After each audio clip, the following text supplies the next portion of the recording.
بسم الله الرحمن الرحيم.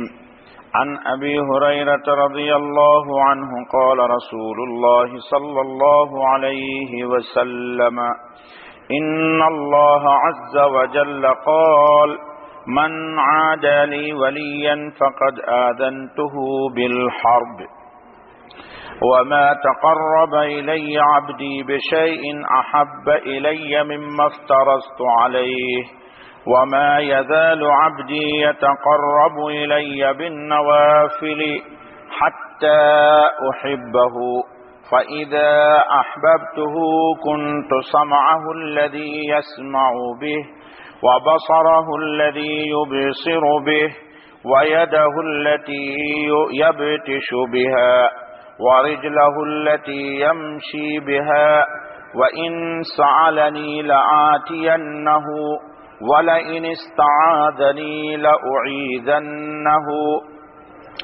وما ترددت عن شيء أنا فاعله ترددي عن نفس عبدي المؤمن يكره الموت وأنا أكره مسأته. أخرجه البخاری. درود شریف پڑھیے.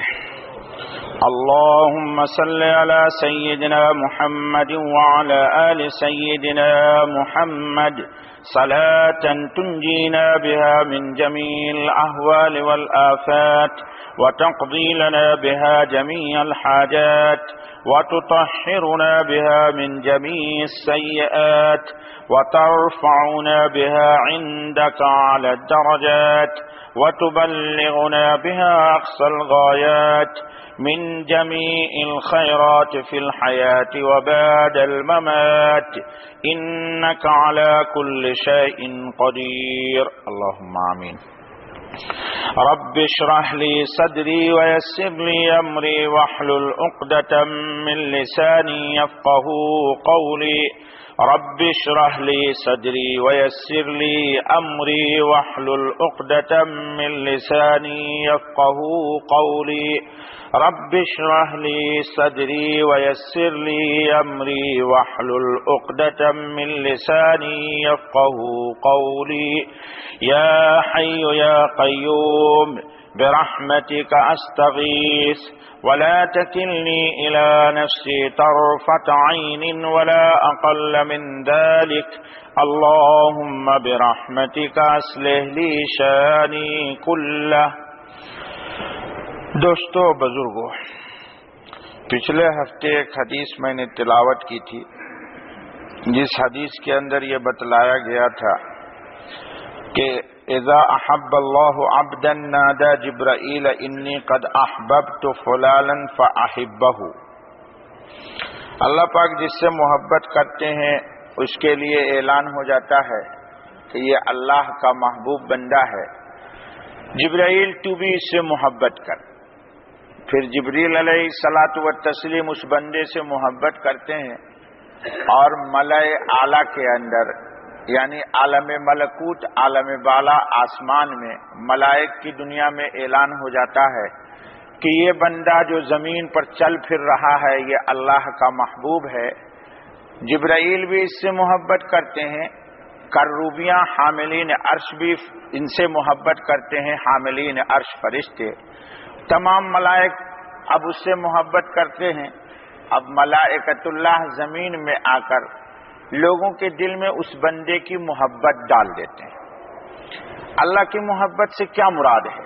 پچھلے ہفتے میں نے گفتگو کی تھی، استغفر اللہ نے بات کرائی تھی کہ رسول اکرم صلی اللہ علیہ وسلم کو اللہ پاک جل مجدہ نے ایک روز جب یہ سوال کیا تھا کہ ملائے اعلیٰ کس بات میں الجھ رہے ہیں، تو حضور نے فرما دیا تھا لا ادری.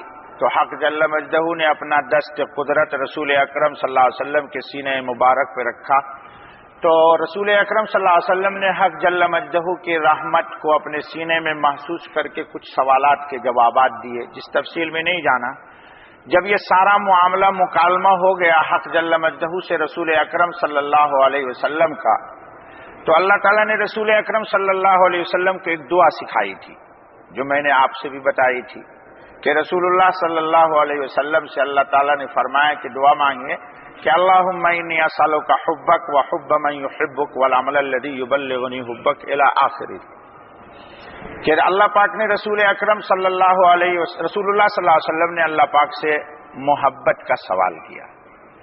اس حدیث میں معاملہ بالکل برعکس ہے۔ امام الانبیاء اللہ کی محبت کا سوال کر رہے ہیں اور ہم کو بھی سکھا رہے ہیں، اور اس حدیث میں اللہ تعالیٰ نے حق جل مجدہ نے عطا پتا دیا ہے کہ بندہ جب اپنی مرضی کو حق جل مجدہ کی مرضی کے مطابق فنا کر دیتا ہے، کھو دیتا ہے، ارادے کا اتحاد، مزاج کا اتحاد، سوچ کا اتحاد، جب یہ اس مقام پر پہنچ جاتا ہے تو اللہ پاک اس سے محبت کرتے ہیں۔ اللہ کی محبت کا مطلب یہ ہے کہ اس بندے کے قلب کے اوپر اب الہام خیر ہوگا۔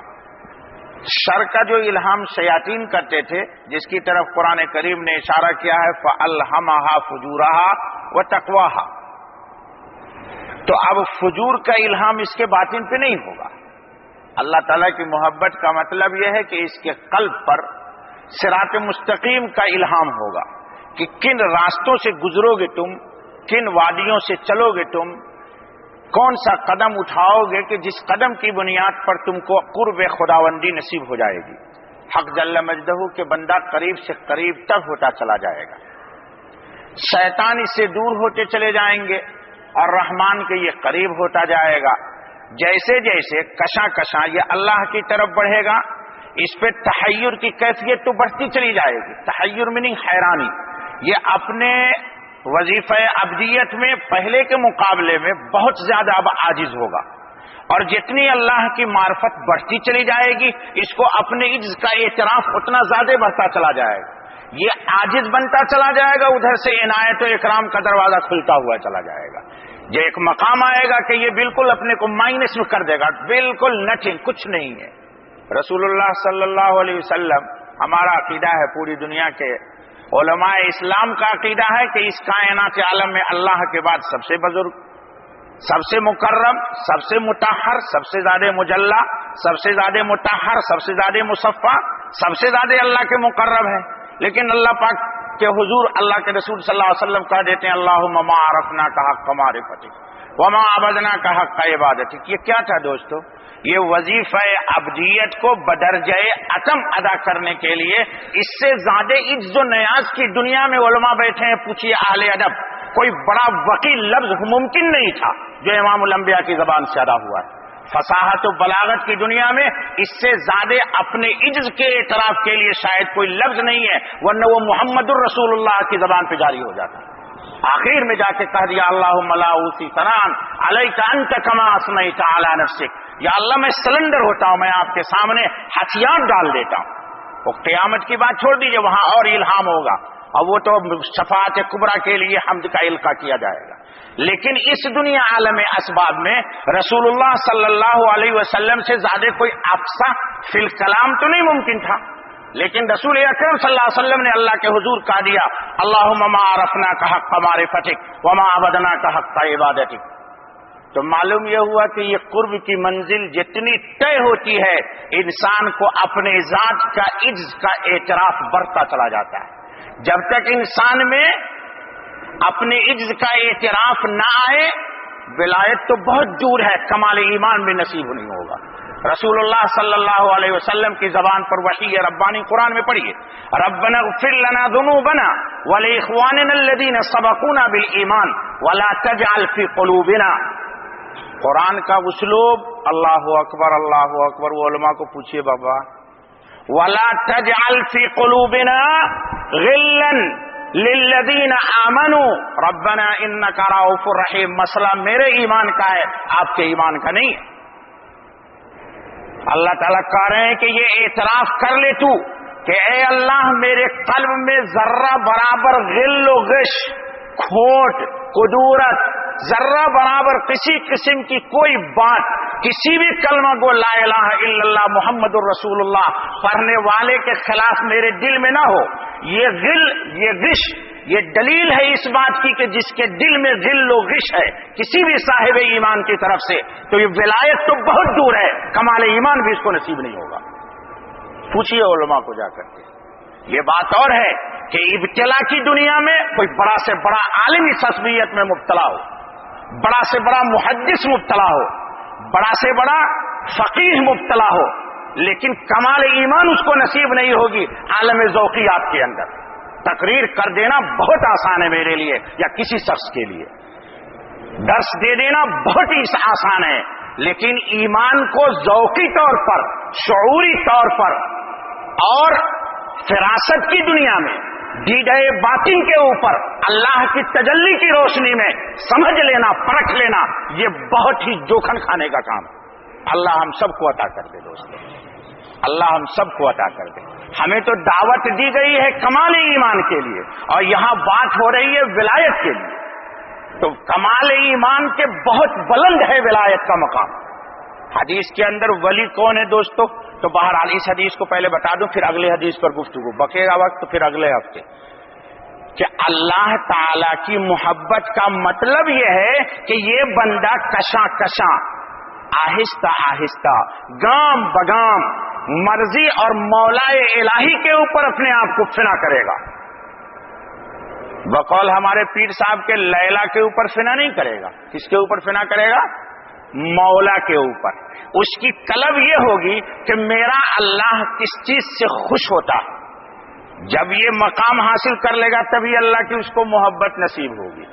اور دوسرے الفاظ میں، اولیاء کی زبان میں محبت کا مفہوم یہ ہوگا کہ اللہ پاک اس کو اپنی طرف جذب کر لیں گے. اس کو اللہ پاک اپنی طرف جذب کر لیں گے. جذب کے لیے شرط ہے عنابت. اللہ یجتبی الیہ من یشاء ویہدی الیہ. اللہ اکبر، اللہ اکبر. اے اللہ میرے دیدہ باطن کو اپنی معرفت کے لیے کھول دے. کیا قرآن نے کہہ دیا دوستو.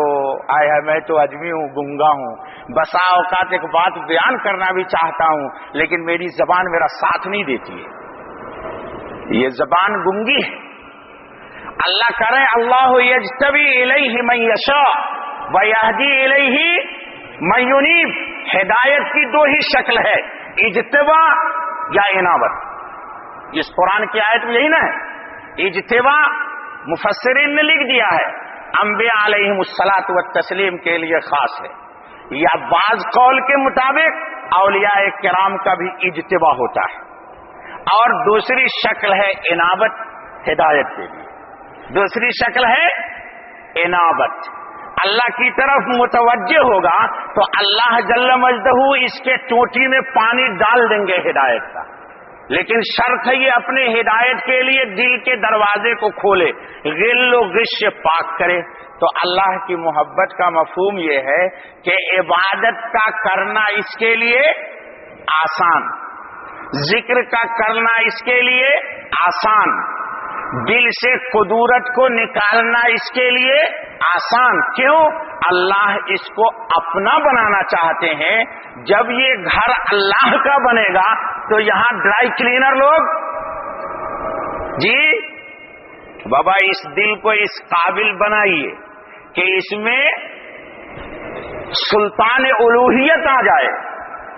یہ دل اس قابل بنے پہلے کہ سلطان الوہیت اس میں آئے. بابا قاری صاحب کی دعوت کرتا ہے اس محلے کا ایک مقتدی، تو اپنے روم میں ڈرائی کلینر کو بلا کر کے یا بھیکم مارتا ہے، مشین مارتا ہے، تھوڑا بخور کرتا ہے، خوشبو کرتا ہے، دسترخوان لاتا ہے، لاتا نہیں لاتا ہے. اور قاری صاحب سے بھی بڑے کو بلانا چاہتا ہے تو وہ اس سے زیادہ صفائی کا اہتمام کرے گا. تو جو بندہ چاہے گا کہ میرے دل میں اللہ آ جائے تو کتنی صفائی کا اہتمام کرے گا. وہ دائیں بائیں کسی کو دیکھے گا نہیں، وہ ہر وقت اس کی صفائی میں لگا رہے گا. اچھا بابا بات آگے چلنی چاہیے. اللہ کی محبت کا مفہوم یہ ہوا کہ اللہ پاک اس کو قرب الہی کے راستے پہ لگا دیں گے. اب اس کی حفاظت کریں گے. مولانا حضرات قرآن کی زبان میں واللہ ولی المتقین، واللہ ولی الصالحین وَهُوَ يَتَوَلَّى الصَّالِحِينَ وَلِيُّ الْمُؤْمِنِينَ. یہ سب کیا مطلب ہے؟ کہ اب اللہ اس کی نگرانی کر رہے ہیں، اللہ اس کی نگرانی کر رہے ہیں. کیا نگرانی کر رہے ہیں؟ کہ یہ اب بن گیا ہے میرا، تو اس کی فرشتوں حفاظت کرنا کہ کہیں یہ کرگس کا کام نہ کرنے لگے. یہ اب شاہی اور عقاب ہے، اب اس کو مردار اور جیفا نہیں کھانا ہے کرگسوں کی طرح. اس لیے اس کی خوراک اب عالم ملکوت کی اشیاء ہو رہی ہے. قرآن پاک نے دوسری جگہ بہت واضح کر دیا. کیا پڑھیے مولانا لوگ، ان الذين قالوا ربنا الله ثم استقاموا تتنزل عليهم الملائكة الا تخافوا ولا تحزنوا وابشروا بالجنة التي كنتم توعدون. یہ ہے میرا مستدل. نحن اولیاؤکم، اللہ اکبر، آپ بھی کہیے نا اللہ اکبر. نحن اولیاؤکم فی الحیات الدنیا. یہ مقام ولایت تک دنیا کی سرزمین پر تجھے کون لایا ہے؟ یہ سجدے کو، جبین کو اپنے اللہ کے حضور میں ٹیک کر کے تو نے وظیفہ عبدیت کے اقرار کے لیے چند قطروں کا آنسو کا نذرانہ تو نے حضور حق میں پیش کر دیا. یہ کس کی عطا تھی؟ بولیے نا بابا، کس کی عطا تھی؟ کس نے یہ نوازا تھا؟ کس نے بستر سے بے چین کر کے تجھے اٹھایا تھا اور سجدوں میں جا کر کے تجھے رلایا تھا، اور سجدوں کے بعد تیرے دیدہ باطن پر سکون کو، وقار کو، اطمینان کو، قرار کو کس نے عطا کیا تھا؟ رونے کے بعد بے چین ہونے کے بجائے، رونے کے بجائے اس کو چین نصیب آ گیا. یہ کس نے دیا تھا تجھے؟ تو اسی کو نا قرآن نے کہا نحن اولیاؤکم فی الحیات الدنیا وفی الآخرہ. اب آگے جزا ہے، اس پر میری کوئی گفتگو نہیں. چلیے بابا، اور فرشتوں کی محبت بھی اب سمجھ میں آ گئی بہت یہیں پہ کہ اب اس کی نگرانی کون کریں گے؟ فرشتے کریں گے. فرشتے الہام کریں گے اس کے اوپر. فرشتے برائی سے بچنے کا بھی الہام کر دیں گے. اور سن لیجئے، الہام کی ایک شکل اہل باطن کے نزدیک یہ بھی ہے کہ برائی کی طرف اگر اس کی نگاہ اٹھنے والی تھی تو برائی کے برا ہونے کی جو نحوست ہے اس اہل باطن پہ منکشف کر دی جائے. امام اعظم ابو حنیفہ رحمۃ اللہ علیہ وضو کر رہے ہیں عصر کی نماز کے اندر، اور ہاتھ سے کون سا قطرہ پانی گر رہا ہے اور اس پانی کے قطروں کے ساتھ کون سا گناہ دھل رہا ہے، اس پر اتفاق ہے. قاضی مجاہد الاسلام صاحب نے کہا کہ پوری دنیا کے مورخین کا اس واقعے پر اجماع ہے. یہ کس نے منکشف کر دیا تھا؟ اللہ نے. جب انسان اللہ کا بنتا ہے، اچھا کبھی یہ نہ تصور کیجیے گا کہ امام اعظم ابو حنیفہ سے گناہ بڑے کوئی ہو گئے تھے. بسا اوقات گناہ نادانستہ طور پر بھی ہوتا نہیں ہے بلکہ لگ جاتا ہے. گناہ علماء، گناہ ہوتا نہیں ہے بلکہ گناہ لگ جاتا ہے. لگتا کیسے ہے وہ بھی سنیے حدیث سے. رسول اللہ صلی اللہ علیہ وسلم سے کوئی گناہ سرزد نہیں ہوا. کسی کا اگر عقیدہ ہو جائے تو معاملے ختم ہو جائے گا، لیکن محدثین نے لکھا ہے انہ لیغان علی قلبی لا استغفر اللہ 70 مرۃ وفی روایت 100 مرۃ او کما قال علیہ الصلوۃ والسلام.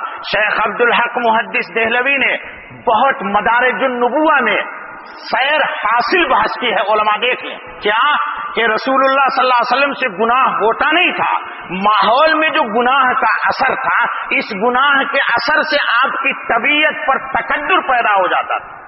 طبیعت پر تکدر پیدا ہو جاتا تھا، جو تکدر تجلیات ربانی کے درمیان حجاب بن جاتا تھا. تجلیات ربانی کے درمیان حجاب بن جاتا ہے. اور کہا یہ لوازم بشریت میں سے ہے. کیوں؟ ایک گٹر کھلا ہوا ہے، ایک آدمی بہت اچھا خوشبو استعمال کرتا ہے، لیکن جب اس راستے سے گزرے گا تو گٹر کی بدبو لگے گی، بلکہ اس شخص کو زیادہ لگے گی جو زیادہ اچھی خوشبو استعمال کرتا ہے. کیوں؟ جس کی طبیعت جتنی لطیف ہوگی وہ اتنی ہی زیادہ کثیف چیزوں کو محسوس کرے گا. جس کی طبیعت جتنی لطیف ہوگی، طبیعت میں جتنی لطافت ہوگی، اپنے باطن کی لطافت کی بنیاد پر وہ اتنے ہی زیادہ ظاہر کی کثافت کو محسوس کرے گا. اور بسا اوقات ایک انسان گٹر نہیں مردار کے پاس سے گزر جاتا ہے لیکن اس کے ناک میں بدبو ہی نہیں لگتی، تو معلوم یہ ہوا کہ اس کا ضمیر مسخ ہو چکا ہے، اس کا ضمیر مسخ ہو چکا ہے۔ تو معلوم یہ ہوا کہ الہام کی ایک شکل وہ بھی ہے۔ اس پر لمبی گفتگو، علماء بیٹھے ہوئے ہیں، مجھے ڈر بھی لگ رہا ہے بابا۔ فلما رأى برہان ربہ، برہان سے کیا مراد ہے؟ ذوقی طور پر علماء کرام مکاشفہ ہو گیا تھا، وہ چیز دکھلا دی گئی تھی۔ ارے وہ بابا بہت دور کی بات مت کرو، ہمارے اکابر میں آ جاؤ۔ ہمارے اکابرین میں مولانا بدر عالم میٹھی مہاجر مدنی علیہ الرحمہ، جن کی کتاب ہے ترجمان السنہ، ہر مولانا کو ضرور پڑھنی چاہیے۔ مدینہ منورہ میں ہے، آخری ایام سے گزر رہے ہیں، کہاں زبردست خوشبو آ رہی ہے، بچوں نے خوشبو لا کے استعمال کرائی، مدینہ منورہ کی سب سے مہنگی سے مہنگی اور اچھی سے اچھی خوشبو۔ کہا بیٹا کیا سنا دیا تم نے؟ مجھے جو خوشبو آ رہی وہ تو کچھ اور ہے۔ بعد میں یہ راز پتا چلا کہ وہ تو جنت کی خوشبو تھی، جنت کی چھوڑ دیجئے، ان کو دیکھا نہیں آپ نے، ہندوستانی بہت سارے مولانا بیٹھے ہوئے ہیں، شیخ یونس ابھی حیات ہیں، اور پوچھ لیجئے جا کے ان کے دار جدید سے اختلاف سے پہلے دار جدید سے دار قدیم میں بخاری پڑھانے جا رہے ہیں۔ ایک غیر عورت ہندوستان میں ایک ساری کے اوپر ایک کپڑا پہنتے، کیا بولتے اس کو بابا؟ بلاؤز۔ مولانا کی نگاہ غیر ارادی طور پر اس کے پیٹ پہ پڑ گئی، مولانا زندہ ہے، پوچھ لو جا کے۔ اب مولانا کو کیف آ رہا ہے، حالانکہ یہ گناہ مولانا نے کیا نہیں ہے۔ میں نے ایک جملہ کہا ہے، علماء لکھ لیجئے کہ گناہ کبھی کبھی چپک جاتا ہے، گناہ کبھی کبھی چپک جاتا ہے، غیر ارادی نظر تھی، اس پر مواخذہ ربانی بھی نہیں ہوگا، اور باطن کی کیفیت پر کوئی قدورت بھی نہیں آئے گی ایک وقت، لیکن باطن اتنا صاف تھا مولانا کا، زندہ ہے ابھی، اتنا صاف تھا کہ یہ ظاہری نگاہ پڑھتے ہی ان کے قوت ایمانی کے خلاف گئی اور مولانا کو کہا گیا۔ مولانا کو علامہ انور شاہ صاحب کشمیری رحمت اللہ تعالی علیہ ٹرین کا سفر کر رہے ہیں، پان کھاتے ہیں، پان مولانا کی پن بٹی میں ختم ہو گیا، پڑوس میں ڈبے میں سامنے کوئی بھی بیٹھ سکتی ہے، کوئی بھی بیٹھ سکتا ہے، ایک خاتون بیٹھی تھی، ان کو احساس ہو گیا کہ مولانا پان کے لیے بے چین ہے، جیسے ہمارے خان صاحب لوگ بھائی نسوار کے لیے بے چین ہو جاتے ہیں، ہے نا، پتہ ہے بابا ہندوستان میں لوگ تمباکو کھاتے ہیں، یوں یو پی والے کو نہ کہو، سب کھاتے ہیں، سب کھاتے ہیں، چھوڑیے کیوں کسی کا نام لیتے ہو، درس میں نہ یو پی نہ بہاری نہیں ہے، ابھی اس پر تقریر میں نے کر دی، ایمان بچانا ہے تو اس جملے کو چھوڑ دیجیے، چاہے کوئی بھی ہو، ایم ماکان، بڑے بڑے مدارس سے بڑے بڑے مولانا کو میں نے دیکھا، بڑی بڑی کتابیں پڑھتے ہیں، اور اس میزان پر آئیے تو ایمان، کمال ایمان کو ہی نہیں پہنچا تو کہاں سے منتقل کر دیں گے نور باطن کو؟ دل قدورتوں سے بھرا پڑا ہوا ہے، عصبیت کی آگ لگی ہوئی ہے، تو ایمان کہاں سے مل جائے گا؟ چاہے وہ لمبا کرتا کیوں نہیں پھر، سنت کی اتباع میں منع نہیں کرتا، لیکن ہمارے درس کا ماحصل یہ ہے کہ اس غلاف کے نیچے کچھ حقیقت ہے، اس حقیقت کو حاصل کر لینا ہے موت سے پہلے، اگر ہم چاہتے ہیں کہ کمال ایمان ہو جائے، چونکہ تجلیات تمام کی تمام کمال ایمان پر مرتب ہوں گی، تجلیات تمام کی تمام کمال ایمان پر مرتب ہوگی۔ خیر سن لیجئے، اس کو احساس ہو گیا کہ مولانا پان کھاتے ہیں، مولانا کو کیا پتا کہ یہ کون ہے کیا ہے، اس نے ایک پان نکال کے کسی واسطے سے مولانا تک پہنچا دیے، مولانا نے تناول فرما لیا، جیسے منہ میں رکھا مولانا کو متلی ہوئی، قے آئی، ایک دم دمادم 2-3 قے ہو گئے، سارا پان بھی پھینکا گیا اور پان کی تمام چیز بھی پھینکا گئی۔ مولانا اٹھے، وضو کیا۔ ایک بات یاد رکھ لیجئے، ایمان جب بنتا ہے انسان کا تو انسان دوسروں کی تجسس میں نہیں لگتا، اپنے ایمان کا احتساب کرتا ہے۔ احتساب سمجھ گئے؟ یعنی اپنی خبرگیری کرتا ہے کہ میرے اندر نقص کہاں سے آ گیا، یہ بات کیوں پیدا ہوئی۔ مثلا اگر میں مسجد سے نکلا اور میں نے بدنگاہی کر لی تو مجھے خود سوچنا ہے کہ یہ بدنگاہی کا داعیہ کیوں پیدا ہوا؟ آیا میرا ایمان اس کامل نہیں ہے جو میں بھی مسجد میں تقریر کر کے آ رہا ہوں، لوگوں کو سمجھا کر کے آ رہا ہوں؟ تو مجھے اپنے اوپر، اسی لیے حدیث میں کہا گیا کہ نیکی پاؤ تو فلیحمد اللہ، اور اگر سیاح اور برائی پاؤ تو فلا یلومن الا نفسہ. روایت میں ہے نا بابا، حدیث میں علماء بیٹھے ہوئے. خیر، مولانا نے وضو کیا، جو کچھ بھی ہوا پڑھے، مراقب ہو گئے، احتساب کا عمل شروع ہو گیا. مولانا پہ منکشف ہو گیا کہ آپ کا باطن بے حد مجلہ ہے، اور یہ سامنے جو پان کھلایا گیا ہے یہ پان کسب حلال سے نہیں دیا گیا ہے، اس کی کمائی میں جی شک ہے. لیجیے قاری صاحب نے بہت سوئٹلی جملہ استعمال کیا، شک ہے، کیونکہ حرام کر دیں گے تو بڑی بات ہو جائے گی. شک دیکھ لیجیے، بہت بڑی بات کر دی قاری صاحب نے. ایمان والا شک سے بھی بچتا ہے. حدیث میں بھی رسول اللہ صلی اللہ علیہ وسلم نے فرمایا ہے کہ ہر چیز کی حدود ہے. اگر تم اپنے ایمان کو بچانا چاہتے ہو تو محرمات کی سرحد سے دور، شبہات سے بھی بچو، کیونکہ جو پگڈنڈی کے قریب ہو جائے گا تو یقیناً حرام میں پڑ جائے گا. حضور نے فرمایا کہ ایمان بچانا چاہتے ہو تو شبہات سے بھی اپنے آپ کو بچا لو. کس سے؟ شبہات سے بھی بچا لو. تو دوستو، الہام کی ایک شک، لیکن یہ الہام کب ہوگا؟ تو من شدی من تن شدم تو جا شدی، من تن شدم تو جا شدی، پورا پڑھیے، من تو شدم تو من شدی، من تن شدم تو جا شدی، تاکس نگوید باد ازی من دیگرم تو دیگری. یہ جب اتحاد ہوگا، اپنی مرضی کو ہم مولائے مرضی میں فنا کر دیں گے تو مولا عنایت کرے گا کہ اس کے ذوق کو سلیم اور سلامت عطا کرے گا. لطیف ذوق اس کو نصیب ہوگا کہ یہ دور سے معصیت کی بدبو کو محسوس کر لے گا، دور سے معصیت کی بدبو کو محسوس کر لے گا. وقت ہو گیا دوستو، دعا کیجئے انشاءاللہ جو حدیث میں نے پڑھی ہے اس پہ کلام اگلے ہفتے، یار زندہ صحبت باقی. تو اللہ سے دعا کیجئے کہ جس چیز کی میں دعوت دے رہا ہوں اللہ وہ سب سے زیادہ مجھے عطا فرمائے، آپ سب کو عطا فرمائے. ہر وقت اللہ تعالی کی مرضی کی جستجو کیجئے. کون کیا ہے اس کی فکر میں مت رہیے. لنا اعمالنا ولکم اعمالکم لا حجت بیننا وبینکم اللہ یجمع بیننا والیہ المصیر. یہ ہے مدعا. اللہ سے دعا کیجئے کہ اللہ ہم سب کو کہنے سننے سے زیادہ ایمان کامل نصیب فرما دے.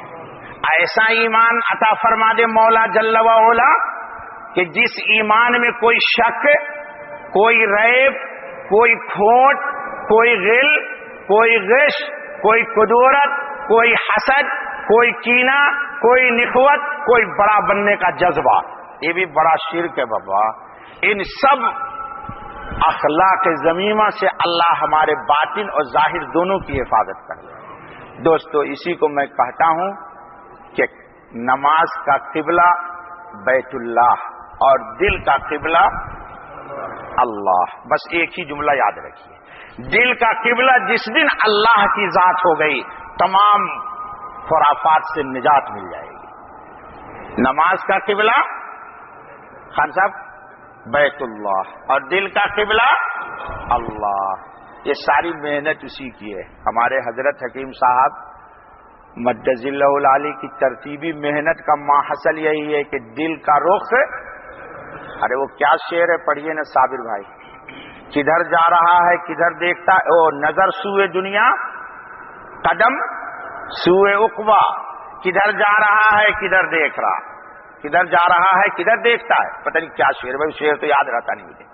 خیر دعا کیجیے اللہ کا زیادہ عمل کی توفیق فرمائے. لے بیٹا، اللہم صلی علی سیدنا محمد وعلی آل سیدنا محمد افضل صلواتک بعدد معلوماتک وبارک وسلم علیہ. یا اللہ خطاؤں کو بخش دیجئے، درگزر کر دیجئے، فضل کا، کرم کا، عافیت کا، راحت کا معاملہ فرما دیجئے. میرے اللہ کمال ایمان عطا فرمائیے. یا اللہ دل کا رخ ہمارے اپنی ذات کی طرف کر دیجئے. میرے اللہ دنیا کی ہر محبت کو باطن سے خارج کر دیجئے، اپنی اور اپنے حبیب کی محبت عطا فرما دیجئے. اے اللہ ہمیں انہی لوگوں میں شامل کر لے جن کے لیے یہ روایت پڑھی گئی ہے. اے اللہ آپ ان بندوں سے محبت کرتے ہیں. یا اللہ پھر اس کے آپ ہاتھ، پاؤں، آنکھ، کان، دل، دماغ بن جاتے ہیں. یا اللہ ہماری موت سے پہلے ہمیں یہ نعمت کبریٰ عطا فرما دے. یا اللہ ہم تیرے حضور ہاتھ پھیلائے ہوئے ہیں اور تو سائل کو پسند کرتا ہے. یا اللہ تو نے تو خود ہی وعدہ کیا ہے قرآن میں، یا اللہ ادعونی استجب لکم فیا مجیب یا مجیب یا مجیب. آپ سے ہم سب التجا کر رہے ہیں. یا اللہ کمال ایمان عطا فرمائیے، کمال تقوی عطا فرما دیجئے، نور ایمان عطا فرما دیجئے، نور عرفان عطا فرما دیجئے، نور قرآن عطا فرما دیجئے. یا اللہ نور ہدایت عطا فرما دیجئے. یا اللہ محض اپنے فضل و کرم سے ہماری دعا کو قبول فرمائیے. سبحان ربک رب العزت عما یصفون وسلام علی المرسلین والحمد للہ رب العالمین. جزاک اللہ خیر. سبحان اللہ بحمدہ سبحان اللہ العظیم. سبحانک اللہم و بحمدک اشہد ان لا الہ الا انت استغفرک و اتوب الیک.